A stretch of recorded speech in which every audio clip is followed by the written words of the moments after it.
बिस्मिल्लाहिर्रहमानिर्रहीम। EFI course video number 6। EFI course video number 6 में EFI technician jobs category 3 आज हम डिस्कस करेंगे। कैटेगरी 3 जो है वो जनरल सर्विस टेक्नीशियन है। सबसे इम्पॉर्टेंट, सबसे बैकबोन जो है इस सर्विसेज में जो टेक्नीशियंस होते हैं वो जनरल सर्विस टेक्नीशियन को बोला जाता है। A general service technician usually has training as an automotive technician, either one or more of the followings. General service technician की जो ट्रेनिंग है वो बेसिकली स्पेशलाइज प्रोफेशनल ट्रेनिंग होती है। इसका बेसिक जो सर्टिफिकेशन इसके पास या जो एजुकेशन होती है वो हाई स्कूल होनी चाहिए। इसको बेसिक कॉन्सेप्ट इलेक्ट्रॉनिक्स का होना चाहिए, टेक्निकल वोकेशनल स्कूल और एक comprehensive school high school that has a motivative youth education system program AYES की सर्टिफिकेशन इसके पास लाजमी है। या किसी भी स्टैंडर्ड स्कूल से उसको सर्टिफाइड होना पड़ेगा। जिसकी बेसिक रिक्वायरमेंट है जनरल सर्विस टेक्नीशियन की। अच्छा जी, एक और नेक्स्ट कैटेगरी अगर उसके पास ट्रेनिंग है कॉलेज लेवल पे, इंटरमीडिएट पाकिस्तान के अंदर, वो या तो FSC पास हो, FA पास हो, उसके पास कोई किसी भी टेक्निकल स्कूल से डिप्लोमा होने चाहिए। 2 year program that can earn the student an associate degree. जैसे हम लोग एसोसिएट डिग्री मीन्स कि हम डिप्लोमा होल्डर भी कह सकते हैं। टेक्निकल कॉलेज से उसने स्किल ली हो, उसकी बेसिक लेवल एजुकेशन FSC या हाई स्कूल होनी चाहिए, मैट्रिक होनी चाहिए। कैरियर कॉलेज और institute usually a 6 month or 12 month program earn the graduate a certificate। Certificate से भी काम चल जाता है, लेकिन उसके पास अगर डिप्लोमा होल्डर है, एसोसिएट डिग्री है तो ज़्यादा बेस्ट है। जो टर्मिनोलॉजी या जो कैपेबिलिटीज़ या कैपेसिटी इस सीखने के अंदर जनरल टेक्नीशियन के अंदर, उसको इजीली अडॉप्ट कर सकते हैं इस प्रोफेशन। अच्छा जी, अब automotive general service technician perform duties कौन कौन सी ड्यूटीज़ परफॉर्म करेगा? बेसिकली तो जनरल सर्विस टेक्नीशियन सारी ड्यूटीज़ करता है। प्रिवेंटिव मेंटेनेंस भी है, डायग्नोस फॉल्ट्स भी है and repair automotive vehicles and light trucks. इसमें प्रिवेंटिव मेंटेनेंस भी आ जाती है, फॉल्ट डायग्नोसिस भी। If there is a fault in automotive, आपकी गाड़ी के अंदर कोई फॉल्ट है तो उसको भी इसने डायग्नोस करना है। और उसकी रिपेयरिंग भी, ऑटोमोटिव व्हीकल्स हैं या जो लाइट ट्रक्स होते हैं उनकी भी वो रिपेयरिंग इसकी जॉब्स में ये परफॉर्म करेगी, इसकी जॉब में शामिल है।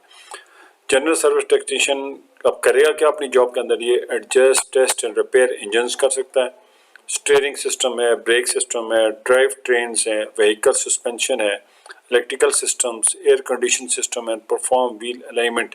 ये सारी जनरल सर्विस टेक्नीशियन की जॉब्स के अंदर। इस स्लाइड में देख रहे हैं कि 2 टाइप्स की हमने पहले भी डिस्कस किए शॉप्स होती है। एक लार्ज शॉप्स हैं, एक स्मॉलर शॉप्स हैं।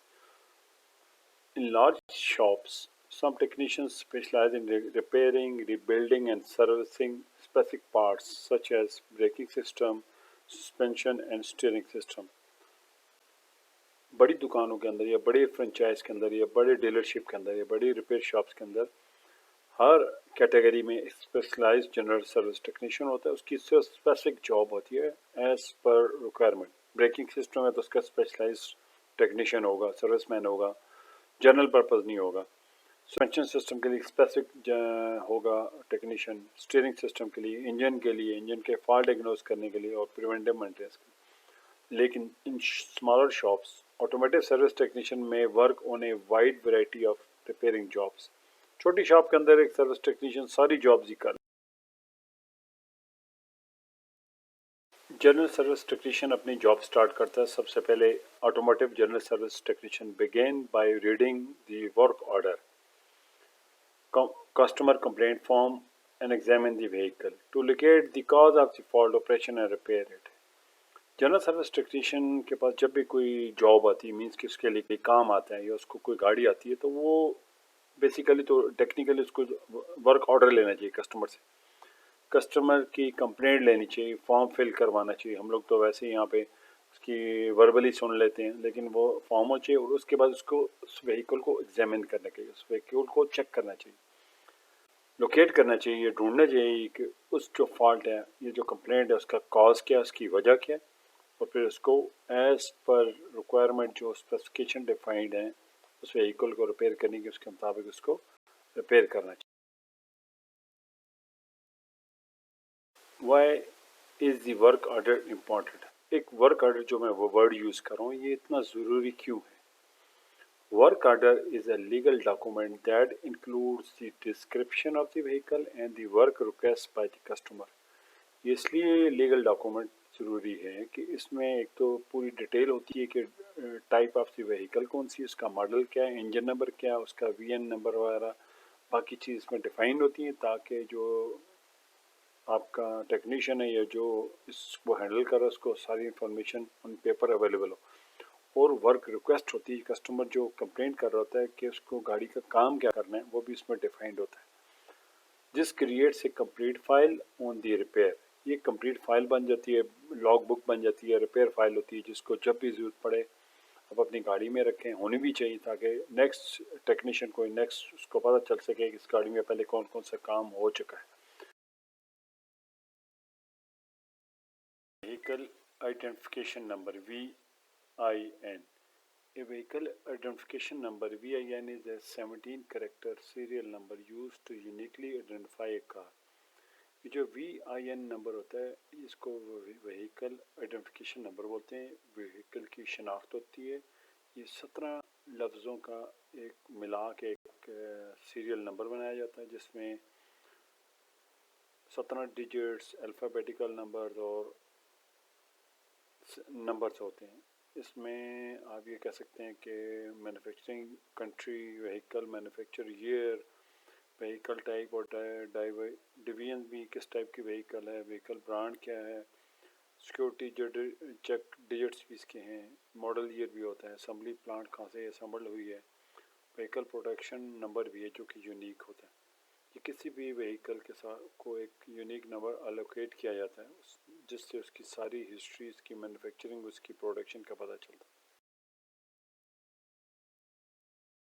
व्हीकल आइडेंटिफिकेशन नंबर जो है ये गाड़ी में 4 लोकेशंस पे होता है, 4 जगहों पे लिखा जा सकता है।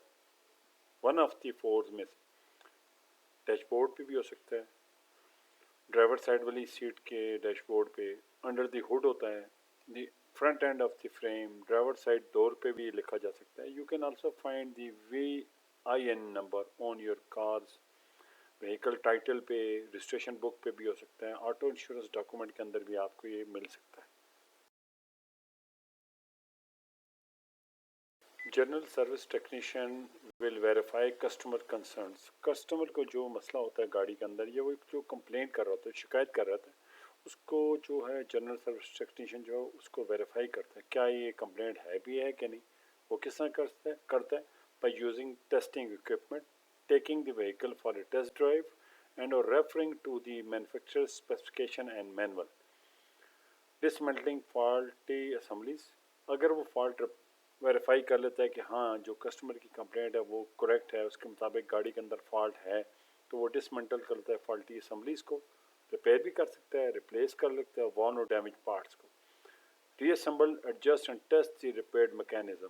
उनको रीअसेंबल करता है, टेस्ट करता है, एडजस्ट करने के बाद टेस्ट करके गाड़ी को जो है वो कस्टमर के सपोर्ट करता है जी।